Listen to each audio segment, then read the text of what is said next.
Malakas na palakpak para sa ating Panginoon. Hallelujah.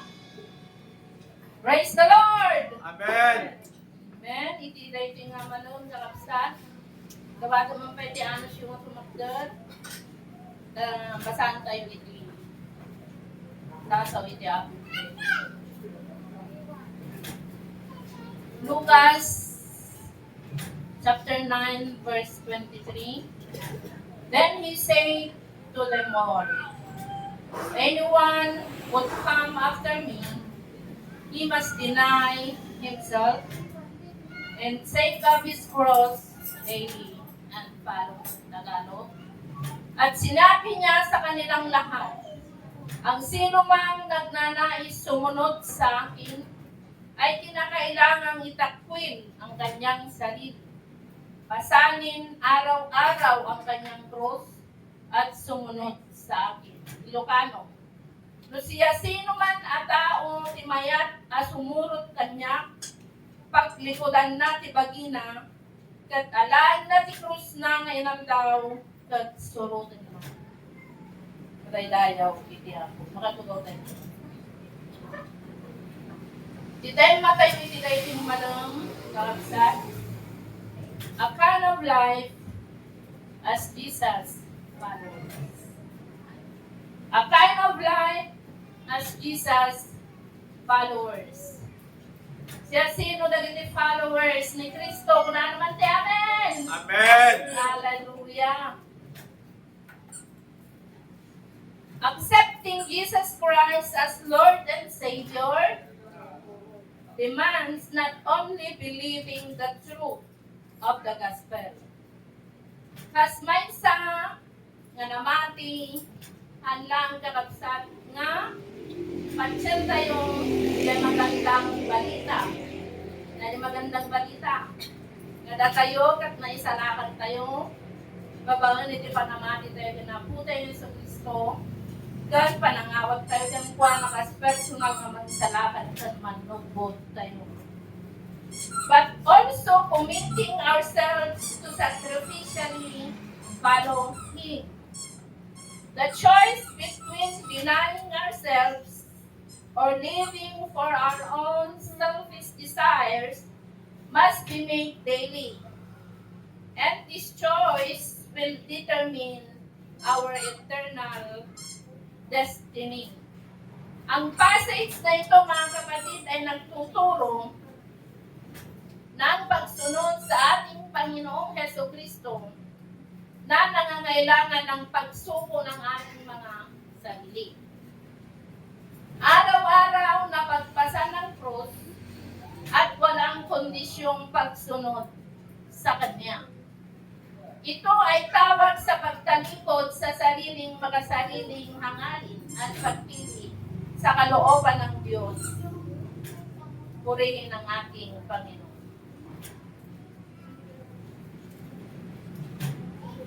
Ang passage na ito, mga kapatid, ay patungkol iti bagong may lansa ni Apo Jesus, di Bantay Kalbaryo, pinilin na dagiti apostolis na. Kat may isa tayo ito'y kakabsat nga bilin na, nga kunana, na siya sino man atawa nga mayat nga sumurot kanya. Kat hanla ang kakabsat nga para ka dagiti apostolis na, nga para ka na tayo nga sumursurot kyan kwa na. Amen. At dahil kita nyo dito yung kakabsat nga imbagana, nga Apo Jesus, kadagiti siya sino man at tao nga mayat at sumurot siyang kuwana. Number 1, kuna na paglikodan na iti bagina. A kind of life as Jesus followers. A life of self-denial. Self-denial, mga kapatid, ang kaya nga sawan nga, baybayan ta sarili, imutang tabagin ko na lang. Ang nga kaya nga sawan nga, baybayan mo ka sarili, nakapsat, nyumhaan. Denying ourselves sa dagiti taligagay nga personal. Dagiti taligagay tayo nga personal. Kat di pato. Gapuday dyan pagayatan ni Apo Diyos. Tibyak mo. Mas pangaligan ko man niya. Dahil ito'y tibyak mo hindi. Tibyak ti lupong. Kanya kalapsat. Tatay nawat mo na ang Jesus, kasi personal naman salamat kung manupot mo. Wala na deny yourself. Dahil ito tibyak mo hindi, tatay tibyak mo tatay ko lang dahil dyan, tibyak mo hindi, lipato mo. Kat, italigagayang dahil dyan, pagayatan ni Apo Diyos, itibyak mo. Sabalin, itibyak mo, ita. Itibyak mo hindi, sika ni Susan, hindi, niya, tatay ni Marcelina. Sika dahil kay Susan hindi nga numakadamag example lang nga. Beshi. Dahil numakadamag, hindi madikad, kayak na. Sungatin na. Yung gapot ang nabalbaliwan ng sumursurot ka na pesos, tibiyak na. Nadamadamag na. Diba yung lagtan, kapsat. Tago mata, unana, niya kapsat. Dahil hindi kaya nasawan, it is self-denial. Suma, datayo nga pasurot na po tayo ng Jesucristo, masapol kalapsat, nga talikudan tayo itinubong. Kasi, may mga Kristiyano pa rin na nakasausaw pa rin sa mundo. In reality, kalapsat, hanggang sa denial day day. Masapong at ang likudan day, yung upong kutsurutang iti pagayatan ni Apo Diyos. Amen. Narigat ba kalapsat? Narigat? Narigat niya kalapsat. Kasi natural ang kada tayo nga yun una tayo dagiti sarili tayo. Nga tayo kay kayat tayo, ti kayat tayo, nga maramit kayat tayo, nga mapasama. Yung habang inang daw kakapsat, tas pasurot niya kung kayo ng Jesucristo, matrain mo ka, masurusuro, masanay. Kapag ka sumusurot ka natin kinapesos, masapol, kakapsat, nati panunutan tayo, kataramitan tayo, dahil pagayatan ni Apo Diyos, iti panagbiyak tayo. Pangaligan ko ma, ni Apo Diyos, ayatem, ikabusog mo, ayaw mang busog ka niya. Ayatem, ikabusog mo. Hindi ko na dyan bagi. Kaya ko na giganti. Niya. Kaya ko magpungotag, kunan niya, kalapsat. Dahil ni human nature na dyan. Kaya ko na giganti. Kung napapanunod may una po, so di pagayata mo na. Ayatag tayo dyan kung puso ka. Amen? Amen. Dapat na pasurot na nangarot ni Apo Jesus. We must deny ourselves, kakabsa. Naligat.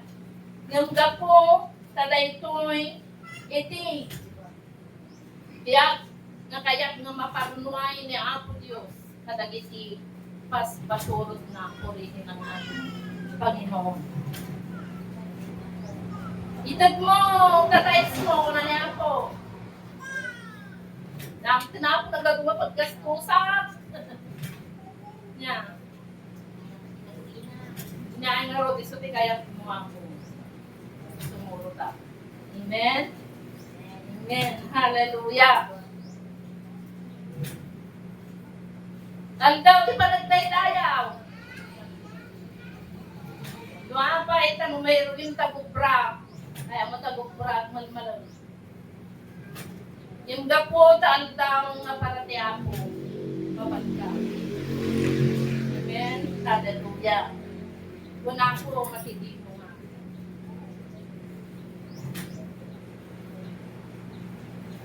Praise the Lord.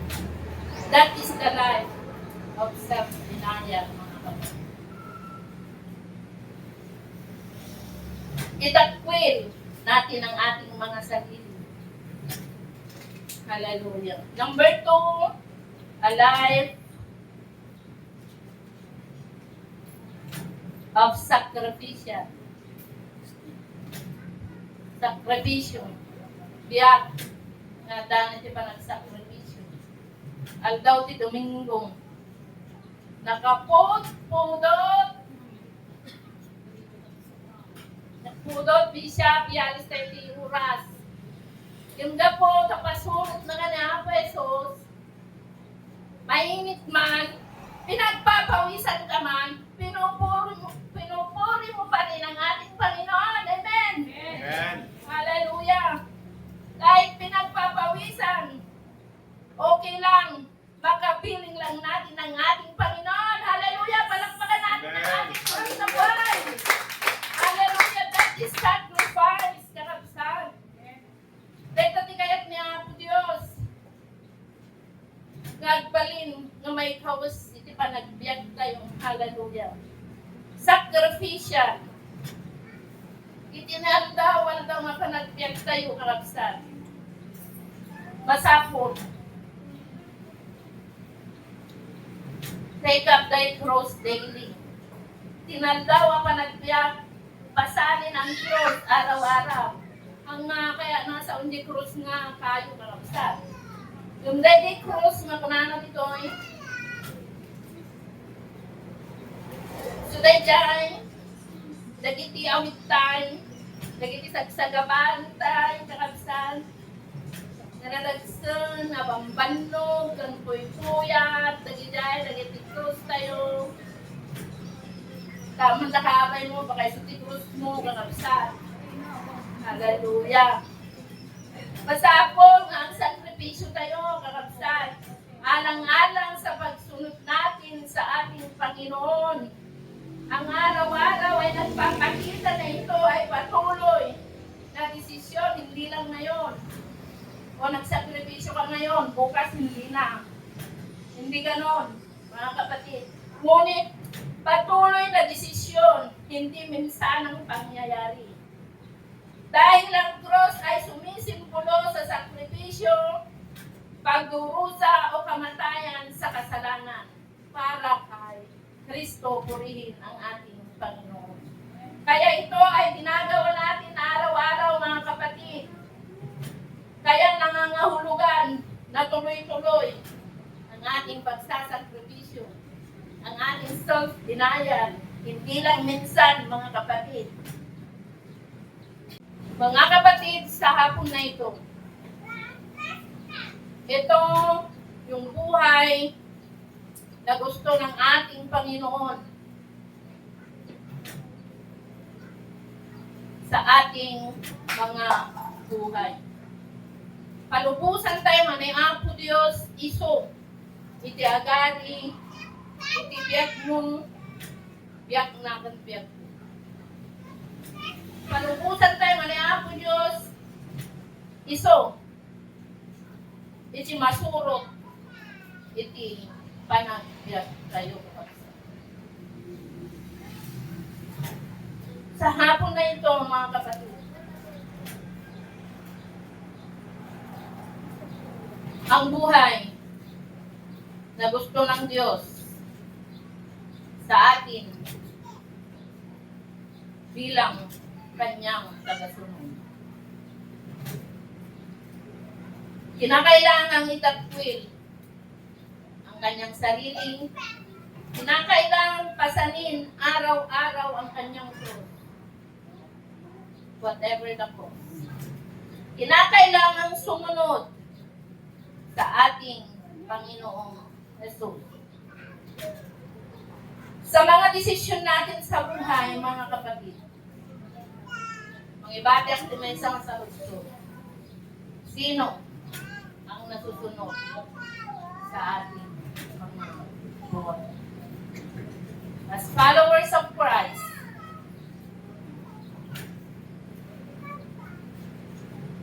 Palubusan tayo mga kapsat. Na niyapo Jesus. Sa tangal. Sa nagiging. Panagyan. Naglagipon tayo nga amin nga awit tayo mga kapsat. Amin nga rigat nga masagaba tayo. Supapakan lang ito itigong ko na. Dagiti nalagsan nga cross. Dagiti banbannog tayo mga kapsat. Dagiti puyat tayo. Dagiti sakripisyo tayo. Dagiti pa nagtugtugaw tayo ditangag ng dalmag. Uray nakaputpudot. Balangtanan to ni Apo Diyos. Iti adong. Garagsak. Amen. Hallelujah. Purihin ang ating Panginoon. Dawat mo tumugtod tayo kapsa. Iti sarudsod, iti dahiting nga manam. Sinong nasusunod sa iyong buhay? Sa mga desisyon ninyo, mga kapatid, desisyon natin, sino ang napaparangalan? Sino ang nasusunod? Ikaw ba o ang Diyos na pinagsisilbihan? Hallelujah. So, hallelujah. Ibatik kakapsat, iti sa lutsod.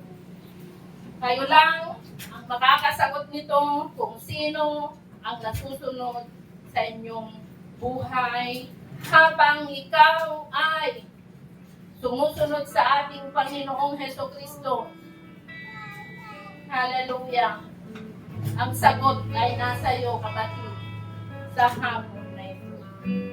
Oh, hallelujah. Hallelujah.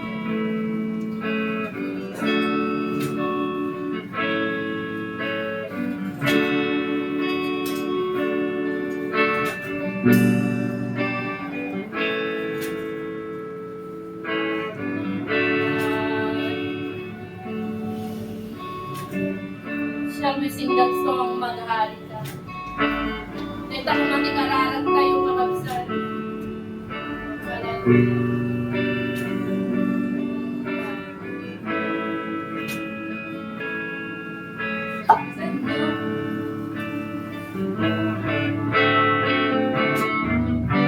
Dito ko makakabsal, itaragagay tayo parang tayo tayo pala.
Mga kapatid,